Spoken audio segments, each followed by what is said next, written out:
मेरे प्रिय भाई और बहनों, इस सप्ताह में अर्थात 18 जनवरी से 25 जनवरी तक के समय में संसार भर में मसीही लोग एकता का सप्ताह मनाते हैं। जगह जगह पर सभाएं होती हैं, मनन चिंतन होता है, प्रार्थना सभाएं चलाई जाती हैं। हम यूहन्ना के सुसमाचार के अध्याय 17 उसके वाक्य 20 और 21 में इस प्रकार पढ़ते हैं। प्रभु यीशु की प्रार्थना का हिस्सा है। वो प्रार्थना करते हैं, हे पिता, मैं न केवल उनके लिए विनती करता हूँ बल्कि उनके लिए भी जो उनकी शिक्षा सुनकर मुझ में विश्वास करेंगे, सब के सब एक हो जाएं। पिता, जिस तरह तू मुझ में है और मैं तुझ में, उसी तरह वे भी हम में एक हो जाएं, जिससे संसार ये विश्वास करे कि तूने मुझे भेजा है। मैं एक बार और पढ़ना चाहता हूँ, हम ध्यान से सुनेंगे। प्रभु यीशु की प्रार्थना है पिता से, मैं न केवल उनके लिए विनती करता हूँ बल्कि उनके लिए भी जो उनकी शिक्षा सुनकर मुझ में विश्वास करेंगे, सब के सब एक हो जाएं। पिता, जिस तरह तू मुझ में है और मैं तुझ में, उसी तरह वे भी हम में एक हो जाएं, जिससे संसार ये विश्वास करे कि तूने मुझे भेजा है।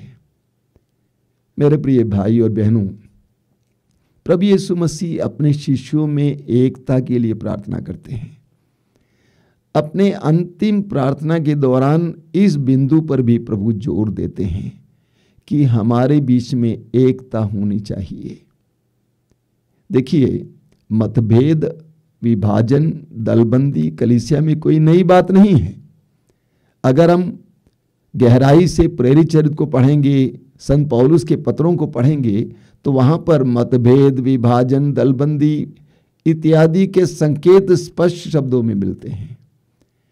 कलीसिया के प्रारंभ से ही विश्वासियों के बीच में मतभेद रहा है, विभाजन रहा है। क्यों? क्योंकि मसीह विश्वासी इंसान है, मनुष्य है। अब सवाल खड़ा होगा, सबसे पहले क्यों हमारे बीच में एकता होनी चाहिए? प्रभु के शब्दों में स्पष्ट हमें संदेश मिलता है। प्रभु स्वयं कहते हैं, पिता, जिस तरह तू मुझ में है और मैं तुझ में, उसी तरह वे भी हम में एक हो जाएं, जिससे संसार ये विश्वास करें कि तूने मुझे भेजा। जिससे संसार ये विश्वास करें कि तूने मुझे भेजा। प्रभु यीशु कहते हैं, एकता के द्वारा संसार विश्वास करेगा कि तूने मुझे भेजा। अगर हम चाहते हैं कि यीशु को संसार ग्रहण करें, सुसमाचार पर संसार विश्वास करें, यीशु को संसार अपनाएं, उसके लिए आवश्यक है कि हम एक हो जाएं। ईश्वर के राज्य के विस्तार के लिए आवश्यक है हम विश्वासी एक हो जाएं। हम पढ़ते हैं यूहन्ना के सुसमाचार के अध्याय 13 में, यूहन्ना का सुसमाचार अध्याय 13 उसके वाक्य 35 में प्रभु यीशु स्पष्ट शब्दों में कहते हैं, मैं तुम लोगों से कहता हूं, यदि तुम एक दूसरे को प्यार करोगे तो उसी से सब लोग जान जाएंगे कि तुम मेरे शिष्य हो। यूहन्ना अध्याय 13 वाक्य 35, यदि तुम एक दूसरे को प्यार करोगे तो उसी से सब लोग जान जाएंगे कि तुम मेरे शिष्य हो। मसीहियों की पहचान प्रेम है। प्रारंभिक कलीसिया में हम पढ़ते हैं, वे एक हृदय और एक मन के थे और उनके प्रेममय व्यवहारों को देखकर बड़ी संख्या में लोग उनके साथ जुड़ जाते थे। ईश्वर के राज्य के विस्तार के लिए, सुसमाचार की घोषणा के लिए यह आवश्यक है कि हम मसीही एक बने। हमारे बीच में जो प्रतिद्वंदिता, हमारे बीच में जो एक दूसरे के प्रति विद्वेष की भावना, हमारे बीच में जो दलबंदी है, हमारे बीच में एक दूसरे के प्रति जो दुर्भावना है, यह सुसमाचार की घोषणा के लिए एक बहुत बड़ी बाधा बन जाती है। इसीलिए प्रभु यीशु कहते हैं कि वे एक हो जाएं, जिससे संसार ये जाने कि पिता तूने मुझे संसार में भेजा है। अब सवाल खड़ा होगा कि हम कैसे एक हो जाएं? हम कैसे एक हो जाएं? प्रभु यीशु ने पिता से प्रार्थना की, पिता वे एक हो जाएं। हम कैसे एक हो जाएं? कुछ लोग सोचते हैं कि अगर सभी लोग कैथोलिक बन जाएंगे तो एकता होगी। मेरा सवाल है, क्या कैथोलिक चर्च में एकता की कमी नहीं है? कुछ लोग सोचते हैं सभी पेंटेकोस्टल हो जाएंगे तो एकता होगी। सवाल वही है, क्या पेंटेकोस्टल कलीसिया में एकता की कमी नहीं है? इवेंजलिस्ट हो जाएंगे तो एकता होगी, क्या उनमें एकता की कमी नहीं है? हमारी धारणा है कि uniformity is leading to unity. हम लोग सोचते हैं कि सभी एक समान हो जाएंगे तो एकता आएगी। बिल्कुल नहीं, बिल्कुल नहीं। आप सारी सृष्टि को देखिए, सारी सृष्टि में ईश्वर के विधान में कहीं भी हमें यूनिफॉर्मिटी दिखाई नहीं देती है, एक समान नहीं दिखाई देता है। इस संसार में अरबों खरबों या अनगिनत पेड़ हैं, लेकिन दो पेड़ एक समान नहीं है। मनुष्यों की बात उठाइए, यहां करोड़ों करोड़ों मनुष्य हैं, लेकिन दो मनुष्य एक समान नहीं है। बाहर से एक समान दिख सकते हैं, लेकिन वैसे एक समान नहीं है। सबको ईश्वर ने अलग अलग बनाया है, अनोखा बनाया है, अनूठा बनाया है। ये ईश्वर का विधान है सर्वत्र। पुराने जमाने में अनपढ़ लोगों को अंगूठा छाप कहते थे। आज कितनी बड़ी बात आ गई है कि अंगूठे छाप या अंगूठे पर जोर दिया जाता है। आप अंगूठा लगाइए, आपकी तस्वीर आएगी कंप्यूटर में, आपका बैंक अकाउंट आएगा, आपका पैन नंबर का नंबर आएगा। यानी एक एक अंगूठे का निशान अलग है, भिन्न है, अनोखा है। कितनी बड़ी अद्भुत बात है। करोड़ों लोग हैं, लेकिन इस छोटे अंगूठे के निशान में फर्क है। बनाने वाला ये बताना चाहता है, यूनिफॉर्मिटी नहीं, यूनिकनेस। हम सभी अतुल्य हैं, अलग हैं। कलीसियाएं बहुत सारी हैं। आज की तारीख को हजारों की संख्या में छोटी बड़ी कलीसियाएं संसार में हैं। ये एक सच्चाई है, इसको हम नजरअंदाज नहीं कर सकते हैं। ये भी नहीं सोच सकते हैं कि सभी मिलकर एक कलीसिया बन जाएं। संभव नहीं है, स्वीकार्य नहीं है। तो ये सच्चाई है। इस सच्चाई को स्वीकार करना है कि हजारों की संख्या में कलीसियाएं, छोटी बड़ी कलीसियाएं हैं। इसको हमें स्वीकार करना है, इसको हम डिलीट नहीं कर सकते हैं। इस सत्य को स्वीकार करना है हमें। इस्यास नबी के ग्रंथ के अध्याय 11 में मैसियानिक एज यानी मसीहा के युग के बारे में सुनने को मिलता है। यशायाह अध्याय 11 वाक्य 6 से 9 तक ध्यान से सुनिए। उस मैसियानिक एज, मसीहा के युग में क्या होगा? वचन में लिखा हुआ है, तब भेड़िया मेमने के साथ रहेगा, भेड़िया मेमने के साथ रहेगा, चीता बकरी की बगल में लेट जाएगा, बछड़ा तथा सिंह शावक साथ साथ चरेंगे और बालक उन्हें हाँक कर ले जाएगा। गाय और रीछ में मेल मिलाप होगा और उनके बच्चे साथ साथ रहेंगे। सिंह बैल की तरह भूसा खाएगा, दुधमुआ बच्चा नाग के बिल के पास खेलता रहेगा और बालक करैत की बाबीक में हाथ डालेगा। समस्त पवित्र पर्वत पर न तो कोई बुराई करेगा और न किसी की हानि, क्योंकि जिस तरह समुद्र जल से भरा है उसी तरह देश प्रभु के ज्ञान से भरा होगा। मैसियानिक एज यानी मसीहा के युग का वर्णन है। वहां पर यह नहीं बताया गया कि भेड़िया मेमना बन जाएगा। भेड़िया मेमना साथ साथ रहेंगे, चीता और बकरी साथ साथ रहेंगे, बछड़ा और सिंह साथ साथ रहेंगे। सिंह सिंह रहेगा, बछड़ा बछड़ा रहेगा, भेड़िया भेड़िया रहेगा, मेमना मेमना रहेगा, बदलेगा नहीं। लेकिन साथ साथ रह पाएंगे, एक दूसरे को स्वीकार करेंगे, एक दूसरे की सच्चाई को स्वीकार करेंगे और सह लेंगे। स्वीकार करना, सहना, साथ साथ काम करना, ऐसी शक्ति आएगी। तो जब हम कलीसिया में एकता की बात सोचते हैं, यही है जो ईश्वर की विधान के अनुसार है।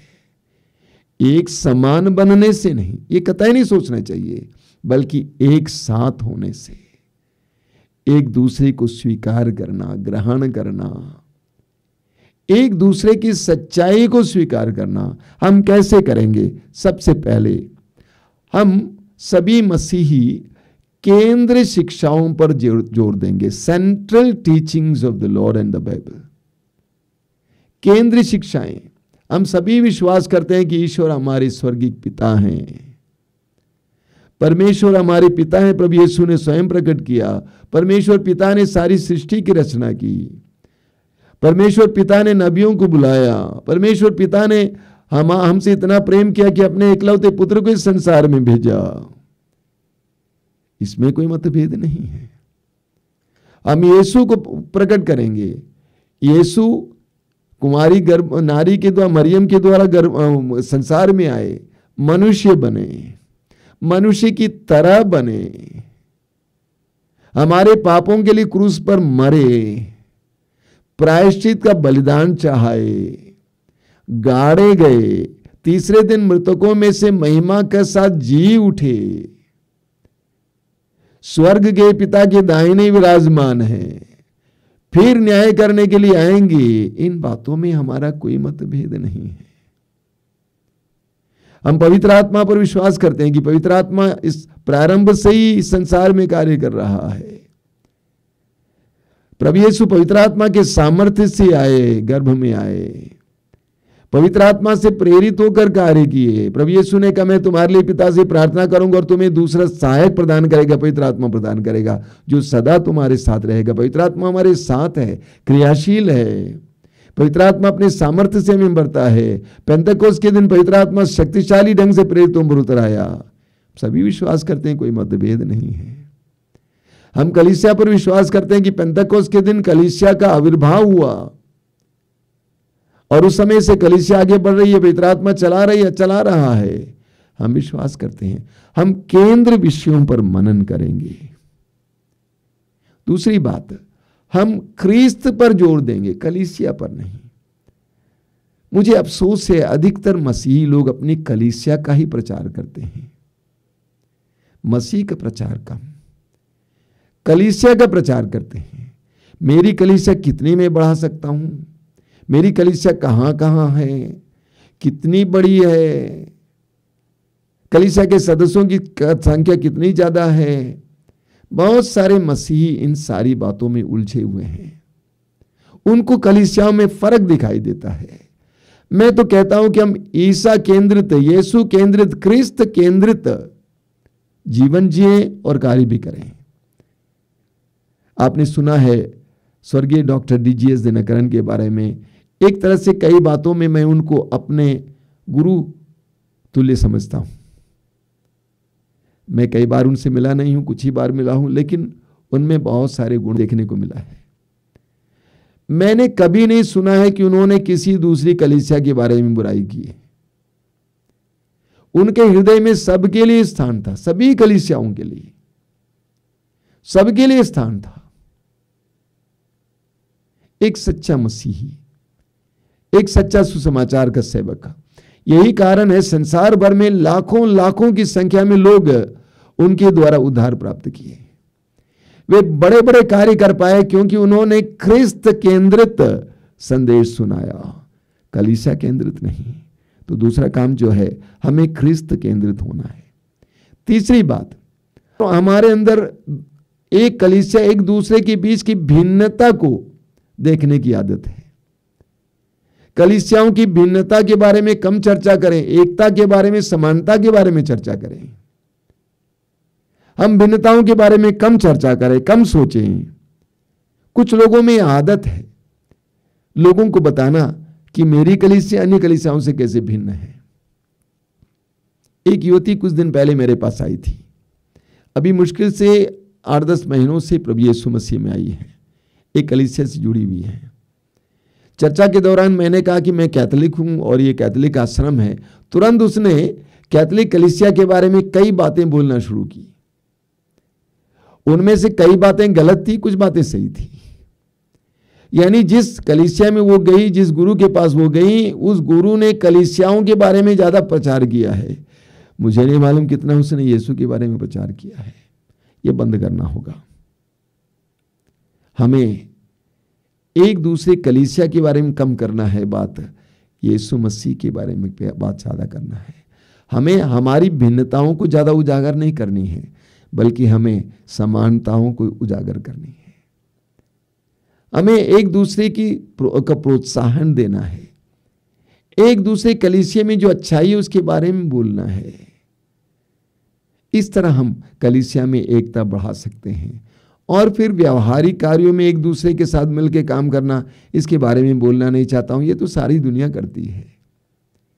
एक साथ मिलकर काम करना, सभी लोग मिलकर काम कीजिए, बहुत अच्छी बात है, लेकिन उससे बढ़कर हम एक दूसरे की अच्छाई के बारे में सोचेंगे और बुराई बोलना बंद करेंगे तो कलीसिया में एकता बढ़ेगी। ये समय है सुसमाचार की घोषणा के लिए हमें योग्य बनना, कलीसिया को योग्य बनना है, कलीसिया को संसार के सामने एक ज्वलंत दीपक बनना है। इसके लिए आवश्यक है कि हम एक बने, हम एक बने, हम सुसमाचार का प्रचार करें, कुसमाचार का प्रचार ना करें। हमारी जुबान से हम सुसमाचार की घोषणा करें, बुराई की घोषणा नहीं करनी चाहिए, सुसमाचार की घोषणा करें। इस तरह जब हम एक हो जाएंगे तो हम संसार के सामने एक जलता हुआ दीपक बनेंगे। आइए हम प्रार्थना करें। अपनी आंखें बंद कीजिए। दयालु पिता परमेश्वर, हम तुझे धन्यवाद देते हैं सुंदर समय के लिए, तेरे असीम प्रेम के लिए धन्यवाद देते हैं, तेरे उस महान प्रेम के लिए धन्यवाद देते हैं जिसमें तूने सारी सृष्टि की रचना की। धन्यवाद देते हैं क्योंकि तूने भटके हुए मनुष्य को अपने पास बुलाया, तूने नबियों को भेजा, तूने अपने पुत्र यीशु मसीह को हमारे लिए संसार में भेजा। धन्यवाद देते हैं प्रभु यीशु मसीह के बलिदान के लिए, धन्यवाद देते हैं उनके पुनरुत्थान के लिए, धन्यवाद देते हैं। हे दयालु पिता, तूने हम लोगों को उस पर विश्वास करने की कृपा दी। इस प्रकार प्रभु यीशु मसीह के द्वारा तुझे जानने की कृपा दी। तेरे राज्य के विस्तार के लिए काम करने के लिए हमें नियुक्त करने के लिए धन्यवाद देते हैं। प्रभु यीशु मसीह के पवित्र नाम पर तेरा कार्य करने के लिए हमें मौका देने के लिए धन्यवाद देते हैं। हमें सेवक सेविकाएं बनाने के लिए धन्यवाद देते हैं।